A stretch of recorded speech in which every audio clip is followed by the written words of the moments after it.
पवित्र श्रीमद् भागवत गीता, पवित्र चारों वेद, पवित्र कुरान शरीफ, पवित्र बाइबल, पवित्र गुरु ग्रंथ साहिब, पवित्र कबीर साहिब की वाणी में छुपे हुए गूढ़ रहस्य अर्थात तत्व को जानने के लिए कृपया अवश्य सुनिए जगत गुरु तत्वदर्शी संत रामपाल जी महाराज के मंगल प्रवचन।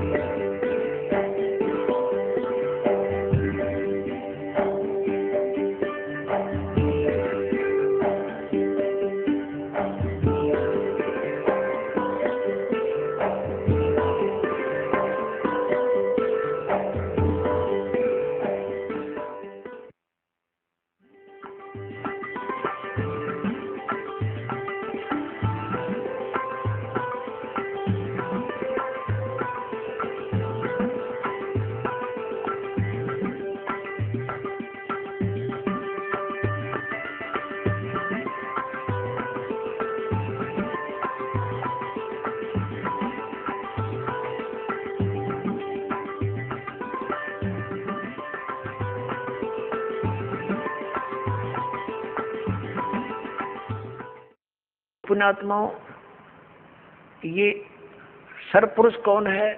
ये स्वयं ब्रह्म है, ये काल है, ये गीता ज्ञान बोल रहा है।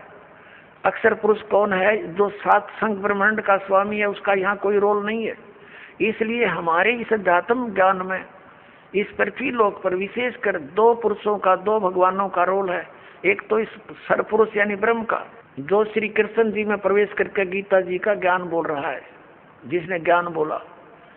और दूसरा परम अक्षर ब्रह्म है, जो उत्तम पुरुष तो अन्य परमात्मा उदारते, यह लोक चरमावि से विवर्ती अवे ईश्वर है। गीता जी अध्याय नंबर 15 के श्लोक नंबर 17 में। और 8वें अध्याय के तीसरे श्लोक में गीता ज्ञानदाता स्वयं कहता वो परम अक्षर ब्रह्म है।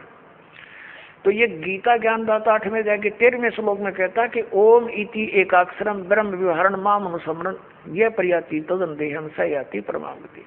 मुझ ब्रह्म का केवल एक ओम मंत्र है, और इसका जो उच्चारण करके श्रवण करता हुआ शरीर छोड़कर जाता है, ओम नाम से मिलने वाली जो परम गति उसको प्राप्त होता है। वो कौन सी है? ब्रह्मलोक। ओम नाम ब्रह्म का है, ब्रह्मलोक में रहता है ब्रह्म, तो ब्रह्म प्राप्ति होती है। 8वें अध्याय के 16वें श्लोक में लिखा है कि ब्रह्मलोक पर्यंत भी जन्म मृत्यु के अंदर है। ये भी पूर्ण मोक्ष नहीं हुआ, क्योंकि ब्रह्मलोक में गए हुए प्राणी भी वापस आते हैं।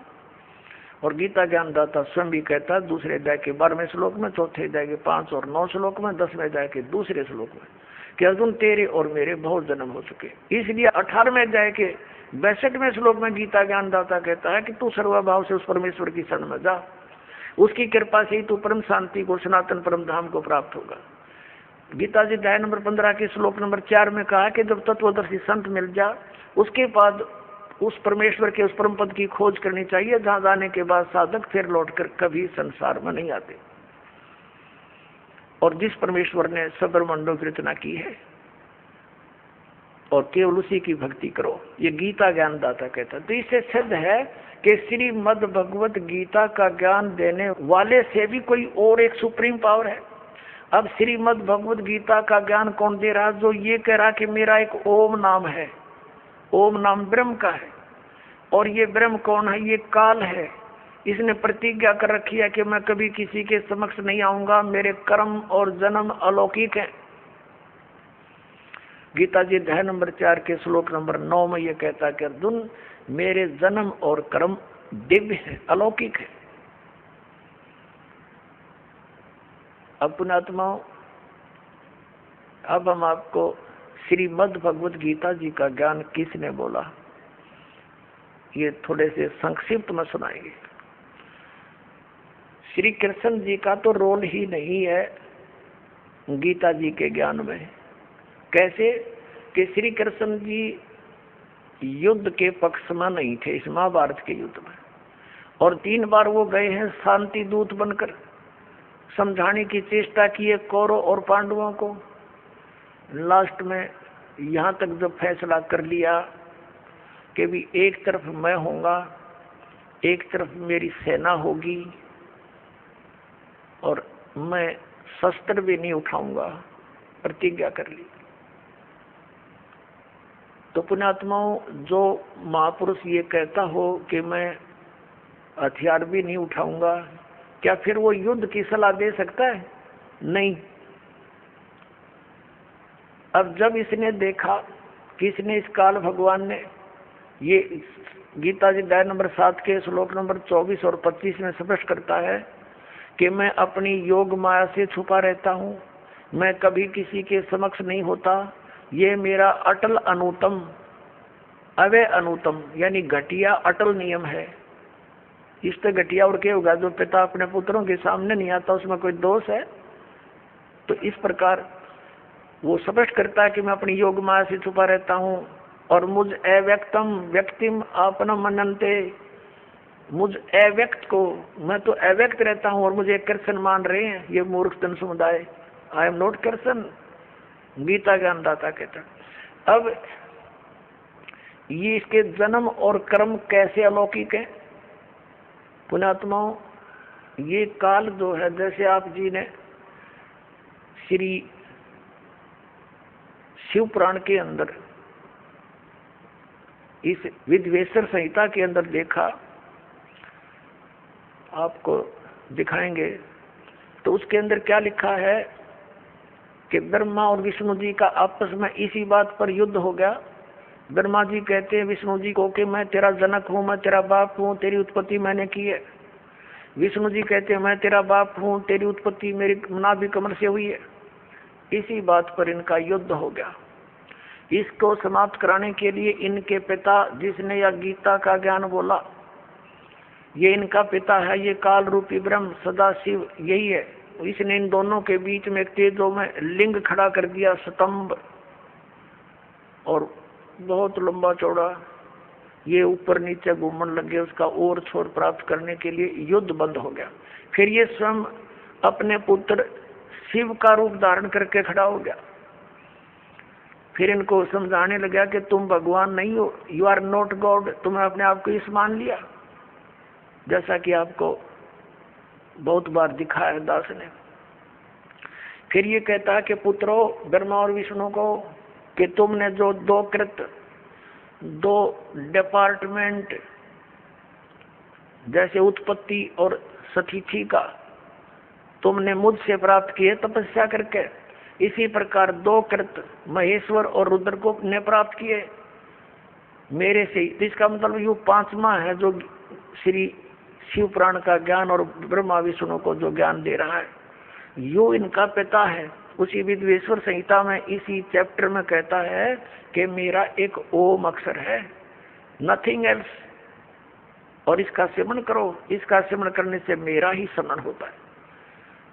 तो इससे सिद्ध हो गया कि जो शिव पुराण के विद्वेश्वर संहिता के अंदर बोल रहा है वो काल है और वो शिव रूप बना के खड़ा हो गया।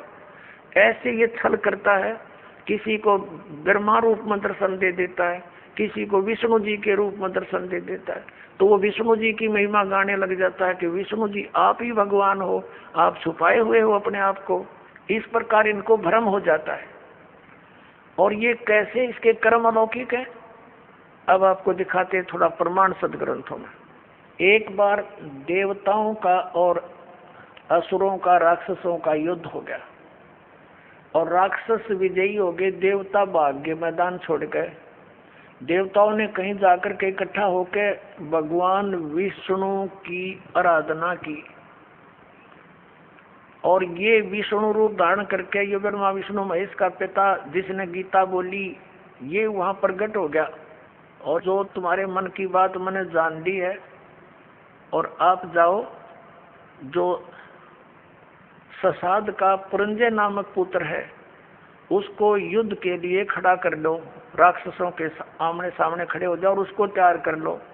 मैं उसके शरीर में प्रवेश करूंगा, राक्षसों को मार दूंगा। अब दिखाता हूं आपको, ये देखिएगा श्री विष्णु पुराण, गीता प्रेस गोरखपुर से प्रकाशित है। ये है श्री विष्णु पुराण, सचित्र हिंदी अनुवाद सहित, इसमें संस्कृत भी साथ है। अनुवादक है मुनीलाल गुप्त और गीता प्रेस गोरखपुर से प्रकाशित है। प्रकाशक एवं मुद्रक है गीता प्रेस गोरखपुर, गोविंद भवन कार्यालय कोलकाता का संस्थान। अब इसके अध्याय नंबर 2 और चतुर्थ अंश ये चतुर्थ अंश और 233 पृष्ठ पे ये विष्णु पुराण। अब हम आपको यहाँ ले आते हैं, 233 पृष्ठ पे यहाँ से पढ़ेंगे। पूर्व काल में त्रेता युग में एक बार अति भीषण देव असुर संग्राम हुआ, देवताओं और राक्षसों का। उसमें महाबलवान दैत्यगण से पराजित हुए देवताओं ने भगवान विष्णु की आराधना की। तब आदि अनंत शून्य अशेष जगत प्रतिपालक श्री नारायण ने देवताओं से प्रसन्न होकर कहा, आप लोगों का जो कुछ अभिष्ट है वह मैंने जान लिया है। तुम जो चाहते हो मैं समझ गया। उसके विषय में यह बात सुनिए। राज ऋषि ससाद का जो पुरंजय नामक पुत्र है, उस अक्षत्रिय श्रेष्ठ के शरीर में अंश मात्र से यानी कुछ समय के लिए स्वयं अवतीर्ण होकर उन संपूर्ण दैत्यों का नाश करूंगा। अतः तुम लोग पुरंजय को दैत्यों के वध के लिए तैयार करो। ठीक हो गया। अब इसने क्या किया, पुरंजय को खड़ा कर दिया, देवताओं ने समझा बुझा के, और राक्षस भी सामने हो गए। ये काल जो है उस पुरंजय के अंदर प्रवेश कर गया, क्योंकि ये 1000 भुजा का 1000 कला का मालिक है।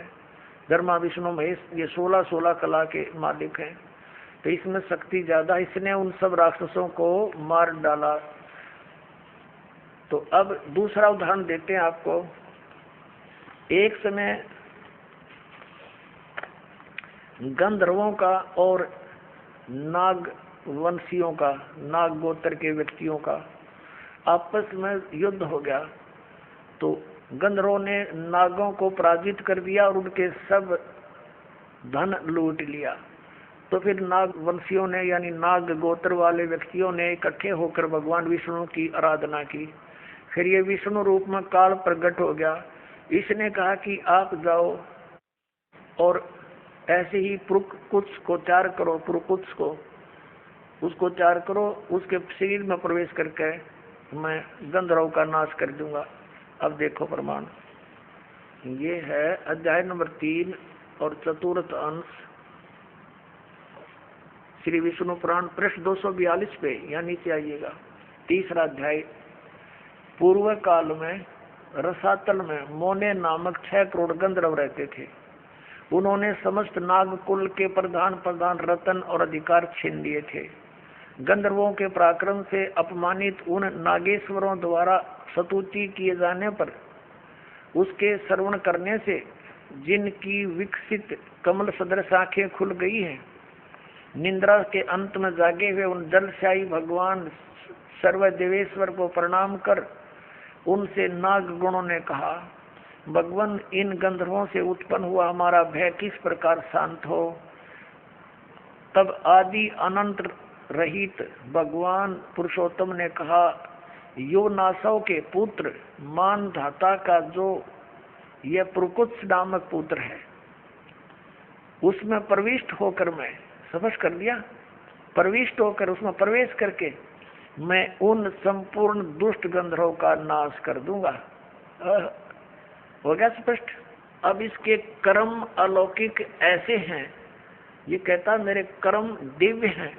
इसी प्रकार इसने श्री कृष्ण जी में प्रवेश करके गीता का ज्ञान वेदों वाला प्लस में अपने युद्ध कराने की जो अटकलबाजी, ये श्रीमद् भगवद गीता नाम से 18 अध्याय इसने बोले, और आखिर में डरा धमका कर विराट रूप दिखा कर भयंकर रूप दिखाकर जिसको देख करके अर्जुन कांपन लग गया, अर्जुन जैसा योद्धा, और लास्ट में डरते ने हाँ भर ली अर्जुन ने कि उसने सोच लिया कि इसका उद्देश्य युद्ध करवाना है, और यदि मैं ना कर दूंगा और इसने फिर एक बार वो विराट रूप दिखा दिया, मेरा हार्ट अटैक हो जाएगा। इसलिए इसने अपनी भलाई समझी कि मरना तो मैंने है ही, युद्ध करूंगा वहां भी मारा जा सकता हूँ, और जब इसने फिर विराट रूप दिखा दिया फिर भी मारा जा सकता हूँ। और भगवान के इरादे से वो परिचित हो गया था कि ये युद्ध चाहता है, तो इसने कह दिया कि हाँ जी मैं आप सब समझ गया हूँ, आप जो कहना चाहते हो मैं युद्ध कर लूंगा। नहीं, श्री कृष्ण युद्ध करवावे, जब पहले वो मना कर रहा था कि नहीं आप युद्ध मत करो, नाश हो जाएगा। और फिर ये क्या कहते हैं हमारे धर्मगुरु कि अर्जुन अक्षत्रिय धर्म का पालन नहीं कर रहा था, इसलिए भगवान ने उसको प्रेरित किया। अरे श्री कृष्ण स्वयं अक्षत्रिय था, और जब काल्यावन ने चढ़ाई करी मथुरा के ऊपर, स्वयं भगवान युद्ध मैदान छोड़कर भाग गए थे, जिस कारण से उनको रण छोड़ भगवान कहा जाता है। तो उन्होंने उस समय भी अपने क्षत्रिय धर्म का पालन त्याग दिया कि जिस कारण से अनर्थ टल जावे, नाश ना होए। तो क्या वो व्यक्ति फिर अक्षत्रिय धर्म के पालन करने के लिए इसे नाश करने की सलाह दे सकता है? तो पुण्यात्माओं, अब हमने इन सदग्रंथों से स्वयं परिचित होना है। ठीक है, इन्होंने जितना ज्ञान दिया वो इनके सतर्का इनके पास रहे। अब हम सदग्रंथों के अनुसार साधना करेंगे और ज्ञान ग्रहण करेंगे। अब आपको दिखाते हैं कि श्री कृष्ण जी को तो पता नहीं मैंने क्या बोला था गीता जी में, अभी दिखाता हूँ। अपनात्माओं, महाभारत का युद्ध हो लिया, कौरवों का नाश हो गया, पांडव राजगद्दी पर विराजमान हो गए। उसमें श्री कृष्ण के अंदर से काल निकल गया। ओनली श्री कृष्ण विद्यमान था, प्रेजेंट था। एक दिन श्री कृष्ण जी ने कहा कि अब मैं वापस जाता हूँ द्वारका को और तुम अपना राज करो। अर्जुन ने कहा कि भगवान आप हमें कुछ सत्संग अध्यात्म ज्ञान सुना कर जाओ, क्योंकि आप हमारे गुरु हो, एक सत्संग करके जाइयो। और अर्जुन ने कहा भगवान, जब श्रोतागण सामने बैठे थे, अर्जुन और कृष्ण वहां पर टहल रहे थे, सत्संग का समय के इंतजार कर रहे थे, श्रद्धालु आ रहे थे। तब श्री कृष्ण जी से अर्जुन ने कहा भगवान कृपा मुझे वही ज्ञान सुनाना जो आपने युद्ध के दौरान सुनाया था, यानी वो गीता जी का ज्ञान बताना। अब मैं भूल गया हूँ, बुद्धि के दोष से मुझे याद नहीं रहा। श्री कृष्ण जी कहते हैं कि तू बड़ा श्रद्धाहीन है अर्जुन, तू बड़ा बुद्धिहीन है, तूने उस ज्ञान को याद क्यों नहीं रखा। और अर्जुन पर तो डांट मार रहे हैं कि तूने याद क्यों नहीं रखा, और स्वयं कह रहे हैं अब मैं पूरा ज्यों का तो तुझे उसको नहीं बता सकता, क्योंकि उस समय मैंने योग युक्त होकर ये ज्ञान बोला था। हम भले आदमियों, जब युद्ध के इसे खतरनाक भयंकर समय में योग युक्त हुआ जा सकता है, तो इस पीस में क्या दिक्कत आएगी योग युक्त होने में? अब हो जा 2 मिनट लगे तो ज्ञान होता, उसने बोला हो तो उसने बोला ही था। ये श्री कृष्ण में प्रवेश करके काल बोल गया। जैसे आप देखते हो एक प्रेत आत्मा दूसरे के शरीर में प्रवेश कर जाती है और वो प्रेत बोलता रहता है, बहुत कुछ बोल जाता है। उसके जाने के बाद जिस शरीर की वो आत्मा अपने सचेत होती है, फिर उसको कोई अन्य ही बताते हैं, ऐसे बोल रहा था तू, ऐसे बोला, ऐसे बोला। उसको कुछ नहीं पता होता मैंने क्या बोला, और ही बताते हैं। फिर वो कहने लग जाता मैंने एक दिन ऐसे बोला। तो ऐसे श्री कृष्ण जी में प्रवेश करके उसकी आत्मा को दबा कर ये काल बोल गया सारे काम में। और उसके निकलने के बाद फिर ओरिजिनल कृष्ण था, वो क्या बोलता है दिखाता हूँ आपको। देखिए, ये संक्षिप्त महाभारत, ये द्वितीय खंड गीता प्रेस गोरखपुर से प्रकाशित है। संपादक तथा संशोधक हैं जयदयाल गोविंद का, गीता प्रेस गोरखपुर से प्रकाशित है। ये यहीं से प्रकाशित है, गीता प्रेस गोरखपुर से। इसके 667 पृष्ठ पर आप जी को ले चलते हैं। ये देखिएगा, पृष्ठ नंबर 667, 667, और ये है संक्षिप्त महाभारत। संक्षिप्त महाभारत। अब यहाँ आगे हम, जन्मेजय ने पूछा, ब्रह्मन, शत्रुओं का नाश हो जाने के बाद जब महात्मा श्री कृष्ण और अर्जुन सभा में बैठकर वार्तालाप कर रहे थे, उस समय उनमें क्या बातचीत हुई? तो वैशंपायन जी कहते हैं, कहा राजन, श्री कृष्ण के सहित अर्जुन ने जब अपने राज्य पर पूरा अधिकार प्राप्त कर लिया तो वे दिव्य सभा भवन में आनंद से रहने लगे। एक दिन सज्जनों से घिरे हुए वे दोनों मित्र स्वेच्छा से घूमते घूमते सभा मंडप के ऐसे भाग में पहुंचे जो स्वर्ग के समान सुंदर था। पांडुनंदन अर्जुन श्री कृष्ण के साथ रहकर बहुत प्रसन्न थे।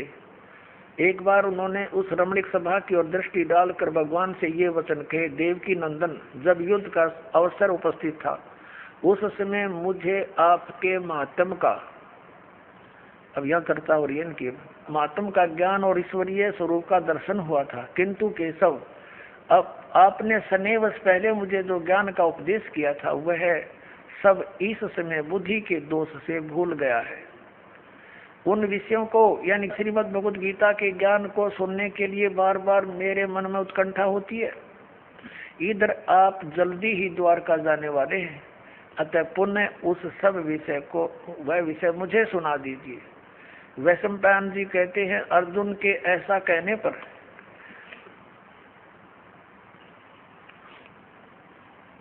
वक्ताओं में श्रेष्ठ महातेजस्वी भगवान श्री कृष्ण ने उन्हें गले से लगाकर इस प्रकार उत्तर दिया।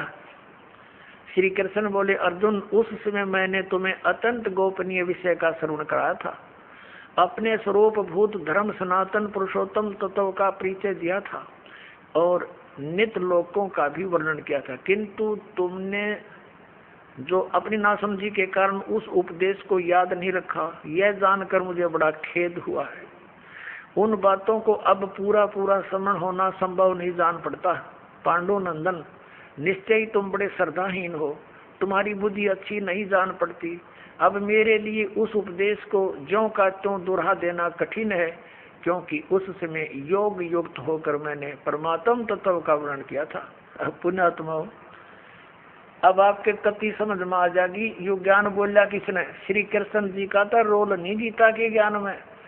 अब ये खुद कह रहे हैं कि मैंने, अब जैसे ये दास आपको ये सत्संग सुना रहा है और आप मुझे 10 वर्ष के बाद पूछ लो, जी इस विषय पर जो आपने ये सत्संग किया था कृपा फिर सुनाइयो।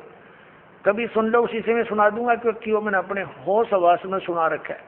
और मेरे अंदर कोई प्रेत बोल रहा है तो फिर मैं ये बात बोलूंगा जो श्री कृष्ण बोल रहे हैं कि तुमने याद नहीं रखा, तुम कैसे व्यक्ति हो, श्रद्धाहीन हो, बुद्धिहीन हो।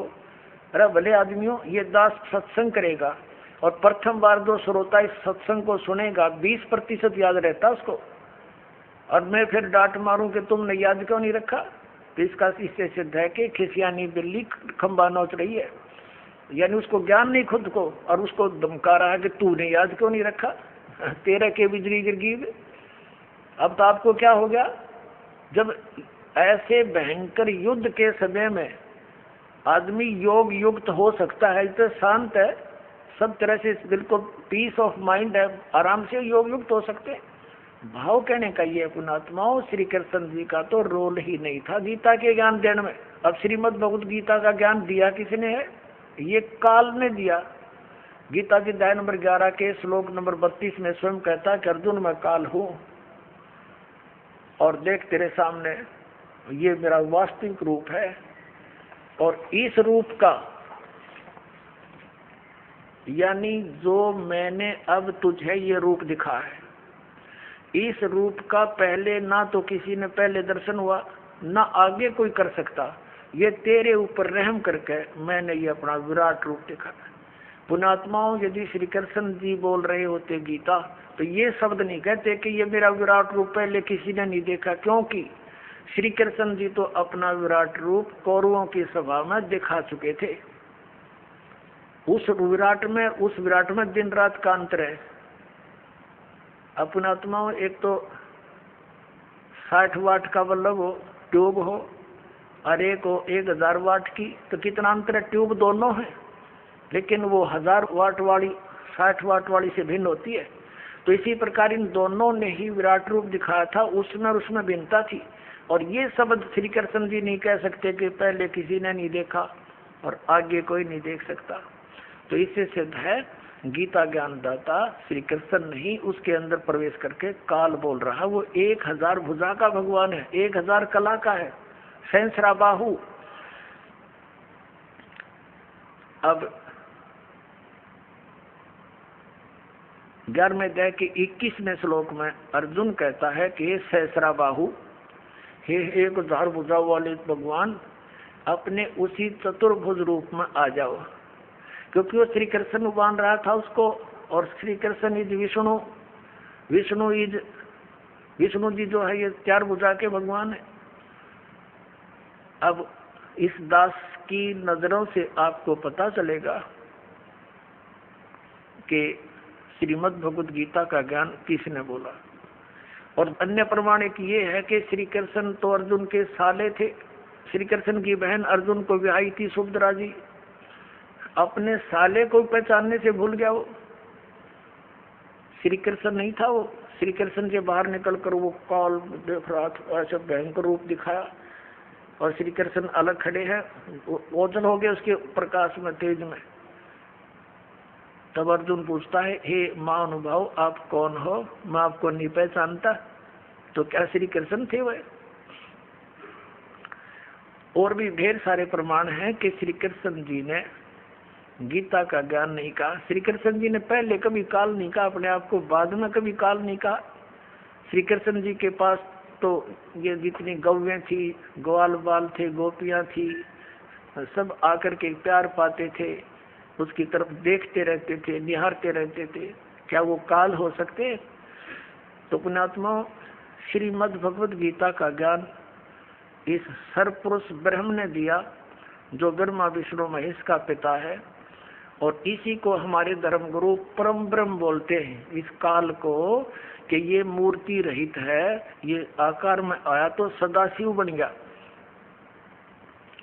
ब्रह्मा जी बताते हैं।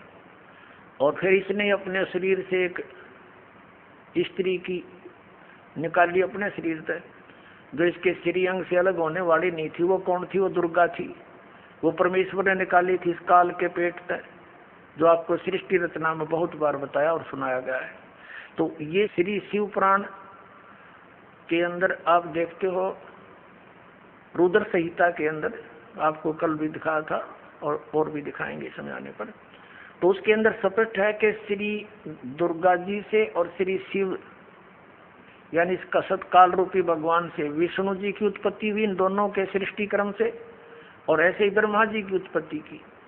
और फिर विद्वेश्वर संहिता में ये आपने देख लिया, 5 बोलने वाला ये अलग है, और शिव विष्णु ब्रह्मा और रुद्र ये चारों को ये उपदेश दे रहा है।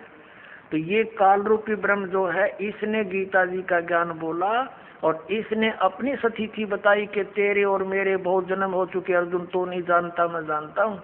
और इसलिए परम अक्षर ब्रह्म की तरफ 18वें अध्याय के 62वें श्लोक में इसने कहा है, यदि तूने पूर्ण मोक्ष चाहिए, परम शांति की अवस्था चाहिए, तो उस परम अक्षर ब्रह्म की शरण में जा, उसकी कृपा से ही तू परम शांति को और सनातन परम धाम को प्राप्त होगा। फिर उसके लिए ऑप्शन छोड़ दिया कि उसके लिए तत्वदर्शी संतों की खोज कर, वो संत जैसे बताए तू वैसे भक्ति कर, तो तेरा पूर्ण कल्याण होगा। बोलो सतगुरुदेव।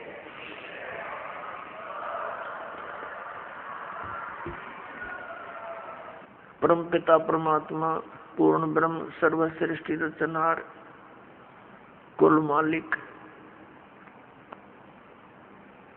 कबीर परमेश्वर जी की असीम रजा से पुण्यात्माओं, आप ये अमृत ज्ञान सुन रहे हो। उस परमात्मा की आपके ऊपर कलम तोड़ कृपा है कि आप यहाँ सत्संग सुनने के लिए उपस्थित हुए। परमात्मा स्वयं आते हैं सतलोक से चलकर इस काल के गंदे लोक में। प्रत्येक प्राणी भ्रमित किया हुआ होता है काल के दूतों द्वारा। यथार्थ ज्ञान से कोसों दूर रखा जाता है ताकि ये अपने कर्म बिगाड़ ले और मनुष्य जीवन को व्यर्थ करके ये चला जाए, फिर 84 लाख योनियों के कोल्लू में डाल दिया जाता है। पुण्यात्माओं, जब तक हमें ज्ञान नहीं था, हमने सत्संग सुनने को मिला नहीं था, तो हम अपने उस परंपरागत कर्म को जो हमारे दादे परदादे करते हुए आ रहे थे, उसी को अंतिम मानकर समर्पित हो चुके थे। लेकिन भगवान की कसक अवश्य रह रहकर आत्मा में उठा करती थी कि भक्ति भगवान की करनी चाहिए। फिर ये लोक वेद सुनने को मिला हुआ था। तो उसी आधार से कोई कभी हनुमान जी की पूजा करते, कभी श्री कृष्ण जी के गुणगान करते, कभी विष्णु जी की महिमा सुनते,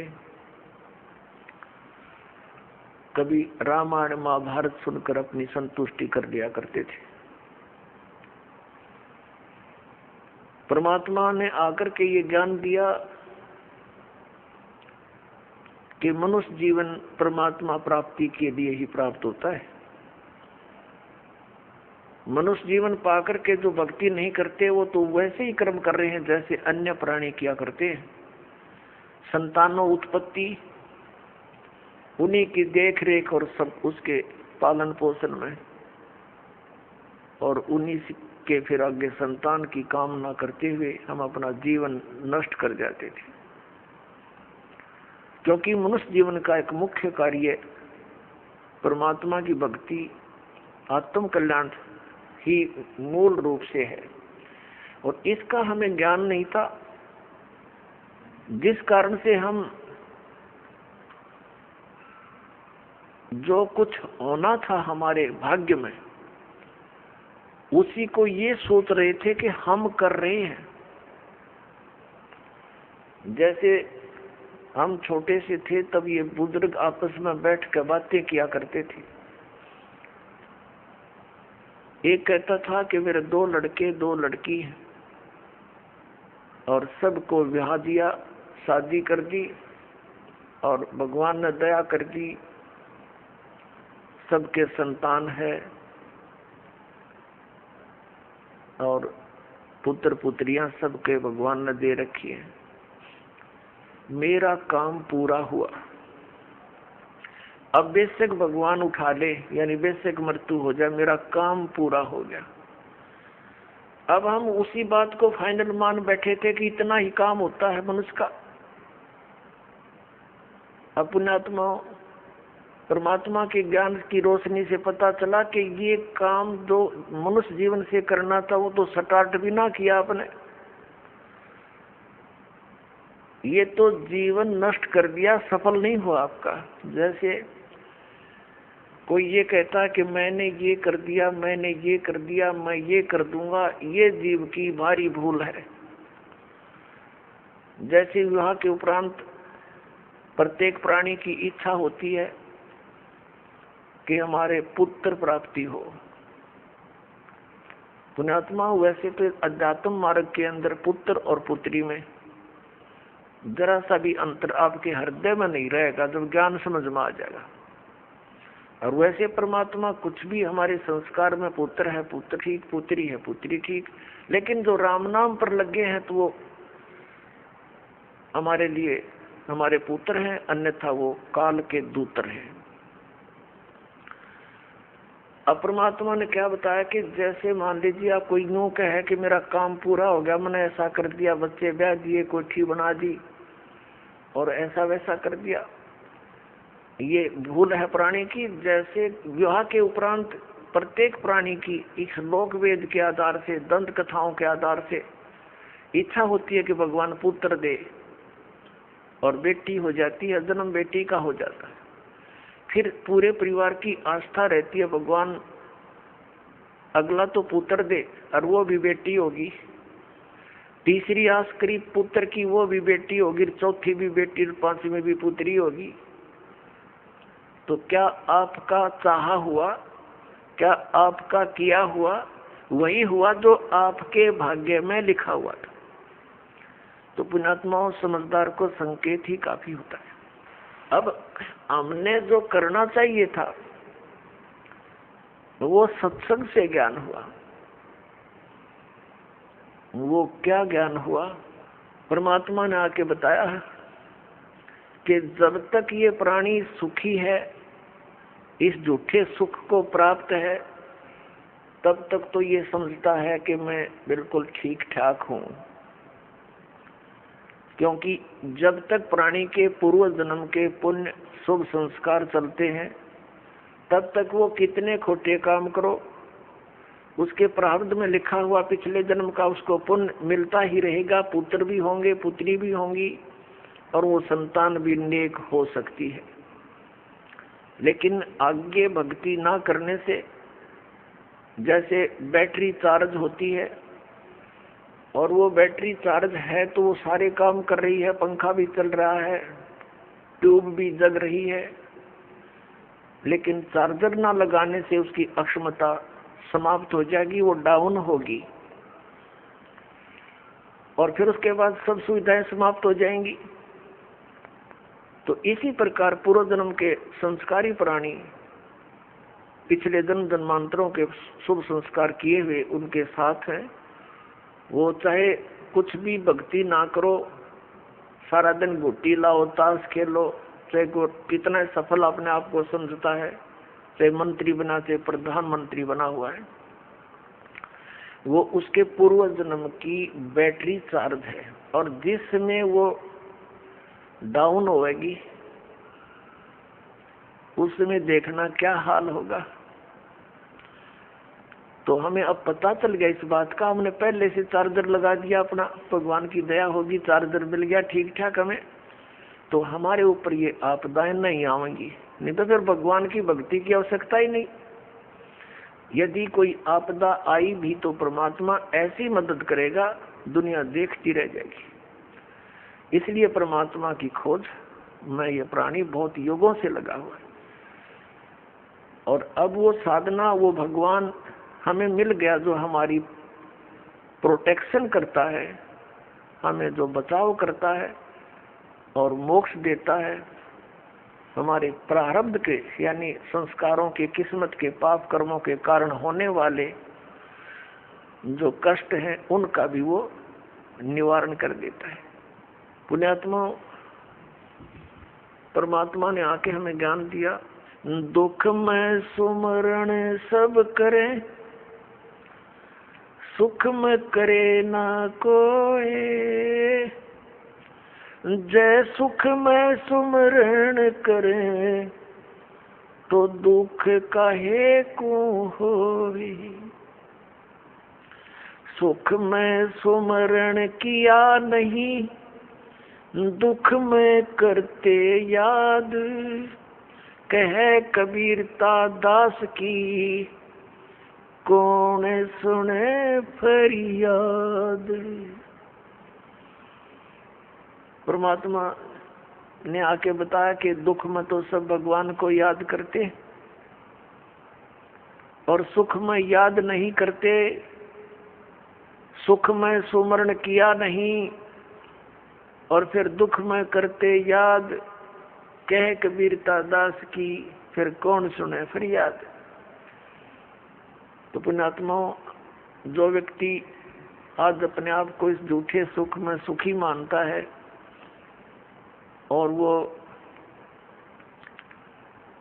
इन आपदाओं के आने से पहले ही परमात्मा के चरणों में लग जाता है, भक्ति करता है, तो उसके ऊपर आने वाले कर्म के कष्ट नहीं आएंगे। और जो इस झूठे सुख में मस्त है, पुण्यात्मा, प्रत्येक प्राणी का प्रारब्ध बनाया जाता है। प्रारब्ध बोलते हैं हमारे पुण्य और पाप, वहाँ भगवान के दरबार में संचित हैं, डिपॉजिट है बैंक में। तो उनमें से जब हमारा मनुष्य जीवन आता है, एवरेज रेशो में पुण्यों के हिसाब से पुण्य निकाल लिए जाते हैं और पापों के हिसाब से पाप, दोनों का मिश्रण करके आपको एक मनुष्य शरीर मिलता है। जिनके पुण्य अधिक संचित हैं उनकी पुण्य की रेशो जीवन में ज्यादा होती है, लेकिन पापों का समावेश भी अवश्य होता है। तो जब तक पुण्य चलते हैं तब तक तो ये सोचता है कि मेरे ऊपर कुछ नहीं होने वाला, और जब पापों का दौर शुरू होता है फिर ये भटकता है, रोता है बुरी तरह टक्कर मार मार के, फिर परमात्मा को याद करता है। उसमें परमात्मा उस विषय में कहते हैं, अच्छे दिन पाछे गए गुरु से किया ना हेत, अब पछतावा क्या करे चिड़िया चुगेगी खेत। फिर परमात्मा दयालु है, कहते हैं पीछे गई सो जान दे, ले रहती को राख, उल्टी ला चढ़ाइयो, करो अपूठी चाक। अब दयालु क्या बताते हैं कि अच्छे दिन पीछे गए, सतगुरु की तलाश की नहीं, और अब क्या पछतावा करे, समय रहते अपने खेत की रखवाल करी नहीं, खेत को चिड़ियों ने खा लिया। फिर परमात्मा कहते हैं कि चेत सके तो चेत ले, आधा आधा पदा उभार, कि जो थोड़ा बहुत बचा है तेरा अब इसको संभाल ले, इसको उभार ले, अब भी बात बन जाएगी। अब क्या बताते हैं परमात्मा, जैसे कुछ बुजुर्ग लोग हैं, वृद्ध हो गए बेचारे, ये तत्व ज्ञान ना मिलने से, अध्यात्म ज्ञान ना मिलने से अपने को जो ट्रेनिंग मिलती है परिवार से, रिश्तेदारी से, कुटुंब कबीले तक, समाज से, वो केवल यही मिलती है भाई अपना करके खा ले और लेकर दे दे। ये तो एक नेक पुरुष का कर्तव्य बनता है, ये तो फर्ज होना ही चाहिए। लेकिन इसके साथ साथ हमने भविष्य का जो करना था, वो परमात्मा की साधना, धर्म, पुण्य करने थे, वो ज्ञान के बिना वंचित रह गए।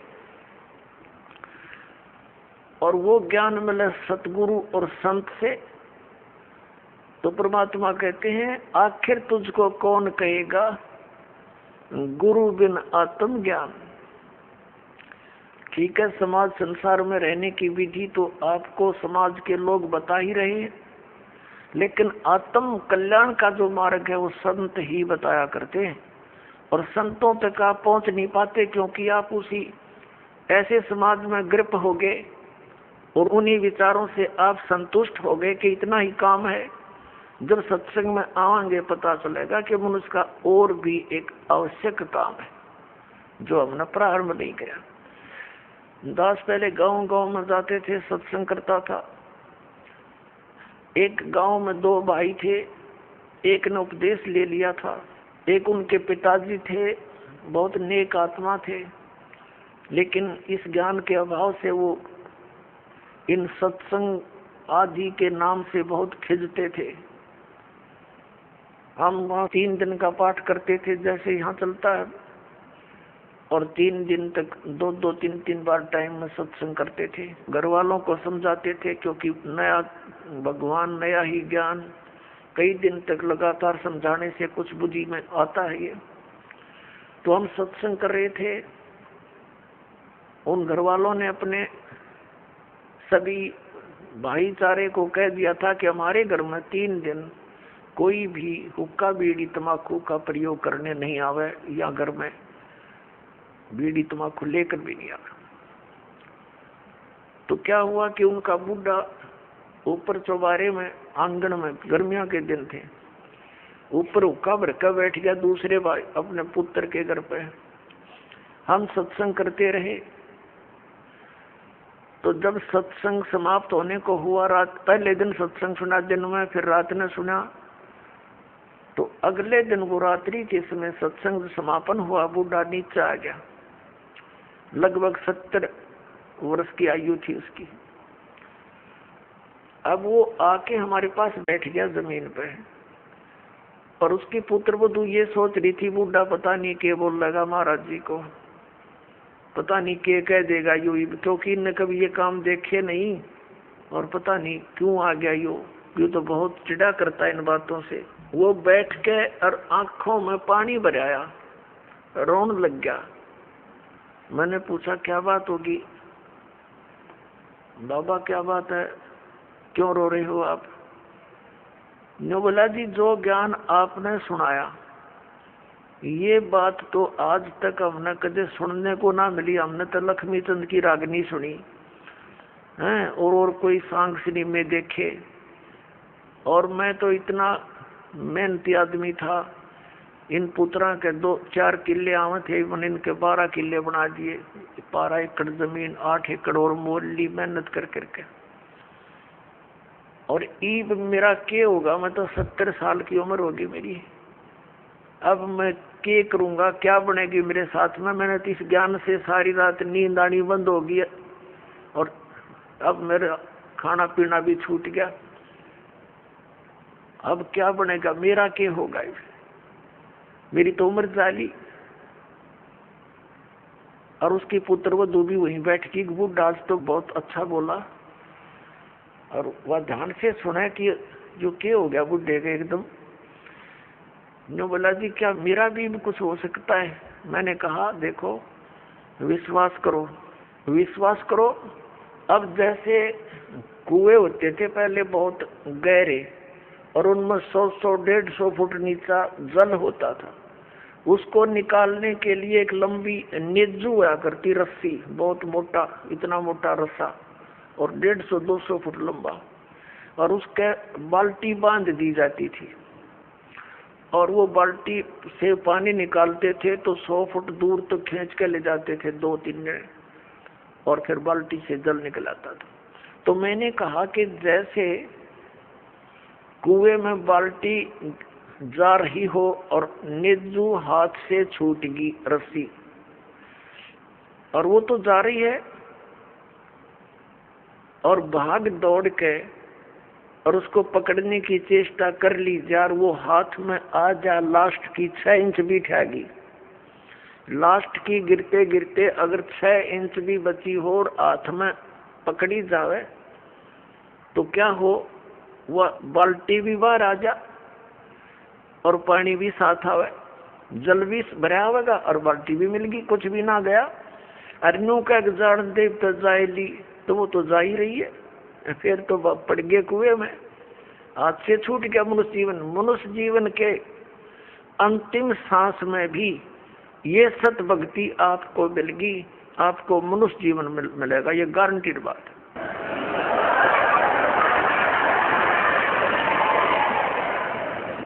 और आप क्या तो अभी 70 वर्ष है, एवरेज 80-90 तो मानते हैं मनुष्य की आयु, और आप तो स्वस्थ दिखाई देते हो, करड़े हो, खूब तगड़े, और नाम लो पर ओका बीड़ी शराब तम्बाकू ये छूना नहीं पड़ेगा।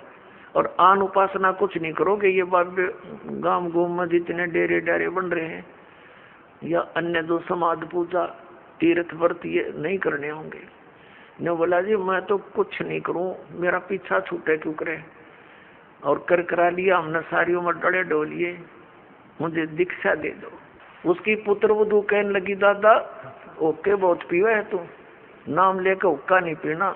न बोला तू देखिए तो एक बार, मन तो पता ही ना था इस बात का, आग लग गई सोके गए। फूकना मैंने मेरा गधा बनूंगा, कुत्ता बनू, ब्रांड मट्टी होगी। और संता के वचन है ये झूठे नहीं हुआ कर दे बेटी। तो पुण्यात्मा देखकर भाग जाएंगे बुढ़ापे में। नाम ले लिया उस भक्त ने और 10-15 वर्ष जिया और शरीर आराम से अपना मृत्यु को प्राप्त हुआ और मोक्ष हो गया। कहते हैं जीना तो थोड़ा ही भला 10 सुमरण हो और लाख वर्ष का जीवन लेखद रहे नहीं कोई। अपने आत्मा जैसे बालक भक्ति पर लगता है बहुत अच्छी बात है, लेकिन इस ज्ञान से परिचित बूढ़ा तो सिर धड़कीबाजी ला देगा। न पता है उसने रोज पता है ना मेरा कल टिकट कट जाए तो स्लोप में लिया जीवन कथीनो डलान में है। लास्ट जन के रहे जा 60 साल पास तो उल्टी गिनती शुरू हो जाए, ध्यान रखनी चाहिए बुढ़ा ने। और डट के करे भक्ति अपना पीछा छुटवावे। सारी ईबत ही न्यू पड़े रहे। जैसे एक कवि का एक शब्द है, बिना ज्ञान के ऐसे दुखी होते हैं। तेरा नर धोखे धोखे लुट गया आगी अंत घड़ी रे, आगी अंत घड़ी। तेरा नर धोखे धोखे लुट गया आगी अंत घड़ी रे, आगी अंत घड़ी। तो फिर क्या कहता है, पोता डालो या मन में रही और एली करवा दो खड़ी। टिकट कटन हो रही है और ये आस्था लाए बैठा है कि भगवान एक पोता और ब्याह जा फिर बेशक मर जाऊं, और फिर जो कहे एक छोरे किया एक और मकान बन जा बस फिर क्या कहने बेशक मर जाऊं। बता इस प्रकार की आस्थाएं अज्ञानता से वृद्ध अवस्था में ये ज्यादा बढ़ जाती है, और जब ज्ञान हो जाएगा तब अपना माला लेके और बैठ जा कुण में, ना ताश खेले, ना होके पाड़े, ना गप्पे मारे, दिन रात एक करके अपना भक्ति करा के पीछा छुड़वाए। तो इस प्रकार पुण्यात्माओं परमात्मा कहते हैं पाछे गई सो जान दे और ले रे तीन राख, उल्टी ला चढ़ाइयो करो अपुटी चाक। अगम निगम को खोज ले बुद्धि विवेक विचार, उदय अस्त का राज मिले तो बिन नाम बेगार। क्या कहते हैं परमात्मा के याद दिलाना चाहते हैं कि जरा सा कुछ विवेक से काम ले ए प्राणी, अगम निगम को खोज ले और बुद्धि विवेक विचार, उदय अस्त का राज मिले तो बिन नाम बेगार। बेगार क्या होती थी? हम छोटे थे उस समय ये 3 व्हीलर चले थे पेट्रोल के, जिसने ये गणेश बोले हैं, और हमारे गांव से लखन माजरा तक एक गणेश चलते थे, 2 टेम्पू थे वो। उनमें से एक दिन नहीं आया, तो अगले दिन उससे पूछा उसके साथी ने कि कल कहाँ चला गया था। उसने बताया मैं कल बेगार में फंस गया था। बेगार क्या होती थी? पहले इन पुलिस वालों के पास गाड़ी गुड़ी तो होती नहीं थी, और किसी को पकड़ लेते थे, ऐसे को भाड़ा करने वाले को कहीं रेड लगानी होती, कोई चोर उचक्का पकड़ना होता तो उसने पकड़ ले जाते, सारा दिन उसकी रेल बनाए रखते, वो तेल भी अपने दोहरे डालता और सारा दिन इधर चल उधर चल, सुबह पकड़ लेते, रात के 12 बजे छोड़ते, 1 मिनट का चैन नहीं और खर्चा करते हैं। तो वो बता रहा था कि कल बेगार में फंस गया, 200 रुपये का खर्चा हो गया। उसमें तेल बहुत सस्ता था, पेट्रोल भी 1-1.5 रुपया 100 रुपये लीटर था, और उस दिन की दिहाड़ी की 200 रुपये का खर्च तेल पानी में लग गया। सारा दिन धक्के खाता, इंडियनों बोला 1 बजे छोड़ा, सुबह ले गए थे पकड़ के रात के 1 बजे। तो वो बेगार होती है, सारा दिन तो पूरा उसको 1 मिनट की पल नहीं, पल का भी चैन नहीं, कहीं रुकावट नहीं, सारा दिन वो ऐसा स्पीड खींचे दिखे और घर पे खर्चा करके गाड़ी भी लुटवा के और रात में पड़ा आके, तो अपने तो पल्ले तो खर्चा करा और 1 मिनट की चैन नहीं, सारा दिन पहिया चला। वह बेगार कहलाती थी कि अपने चलता दिखे जैसे बहुत स्पीड तक को घनी सवारी करके आता होगा, यो और फंस रहा था बेगार के। तो परमात्मा याद दिलाते हैं कि जो परमात्मा की भक्ति नहीं करते वो चाहे पूरी पृथ्वी का राजा है, आपने नो दिखे कि तो बड़े आगे पाछे इसका सलूट मारनी है और बड़ी जय जयकार हो रही है। परमात्मा कहते ये तो 3 व्हीलर वाला है, अपने पल्ले तो पैसे खर्च कर रहा है और खूब चहल पहल दिखाई देती है, अंत में इसकी वाह बिरन माटी होगी, याद रखेगा। अगम निगम को खोज ले बुद्धि विवेक विचार, उदय अस्त का राज मिले तो बिन नाम बेगार। या भक्ति नहीं है तो यु राजा पूर्व जन्म की कमाई को बर्बाद कर रहा है और आगे की दाढ़ी बनती नहीं, क्योंकि ये नाम जाप ठीक नहीं कर रहा है। तो इसलिए परमात्मा कहते हैं बिन उपदेश अचंभ है, ये क्यों जीवत है प्राण, भक्ति बिना का ठोर है, ये नर नाही पाषाण।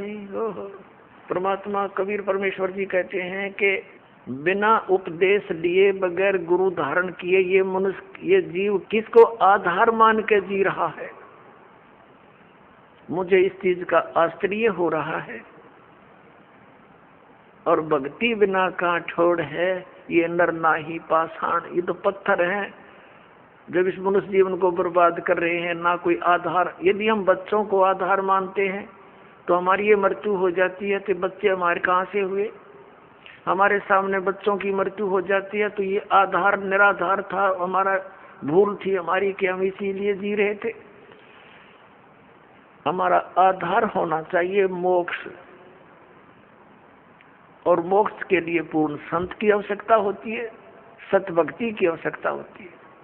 तो वो सभी समय संयोग इस कलयुग में आके इकट्ठे होते हैं, जो अब आपके लिए रजा कर रखी भगवान ने।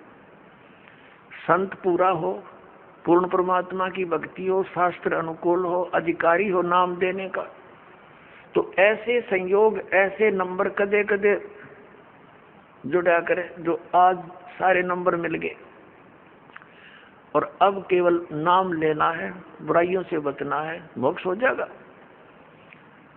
परमात्मा क्या कहा करते, यो सौदा फिर नाही संतो, यो सौदा फिर नाही, यो सौदा फिर नाही रे संतो, ये सौदा फिर नहीं। लोहे जैसा ताव जात है, लोहे जैसा ताव जात है, ये काया दे सराही रे संतो, यो सौदा फिर नहीं। ये सौदा फिर नहीं संतो, यो सौदा फिर नहीं। ये मनुष्य जीवन का मिलना बार बार नहीं होता। किसी सदग्रंथ को उठाकर देख लो, किसी महापुरुष के विचार देख लो कि मानुष जीवन दुर्लभ है, ये मिले न बारंबार, और जैसे तरवर से पत्ता टूट जाए वो फिर नहीं लगता डार।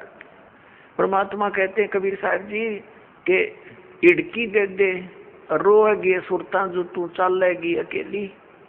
जिस परिवार के लिए तू सारा दिन केवल इस पशु जैसे कर्म में ही लीन रहता है, और जब तेरी मृत्यु होने का समय आ जाएगा, अचानक बीमारी भयंकर हो जाती है लाइलाज, फिर वो सोचता है कि अब मेरा क्या हो बनेगा भगवान, मेरे बच्चे रह गए, इनका क्या होगा। परमात्मा कहते हैं तू भक्ति कर, मेरी शरण में आ, तेरी आयु भी बढ़ाऊंगा, तेरे बच्चों की भी रक्षा करूंगा। इसलिए भगवान की खोज हम कर रहे थे, भक्ति कर रहे थे कि हमारा ऐसा बुरे टाइम में भगवान मदद किया करता है। तो परमात्मा कहते हैं तू मेरी शरण में आ, फिर लग ढंग से। कहते हिड़की दे दे रोएगी सुरता, आत्मा को कह रहे हैं जब तू चल लेगी अकेली।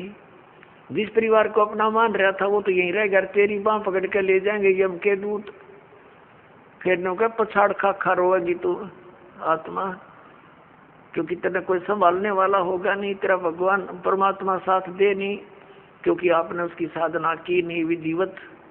और यदि आपने सत भक्ति कर रखी है और आपका यहाँ से जाना भी तो है ही सभी ने, लेकिन मालिक आपके साथ खड़ा पाओगा जब कहेगा बेटा मेरे साथ, और यम के दूत दूर हो जाएंगे, न एक दूर प्रति 100 कोस दूर खड़े पाओगे।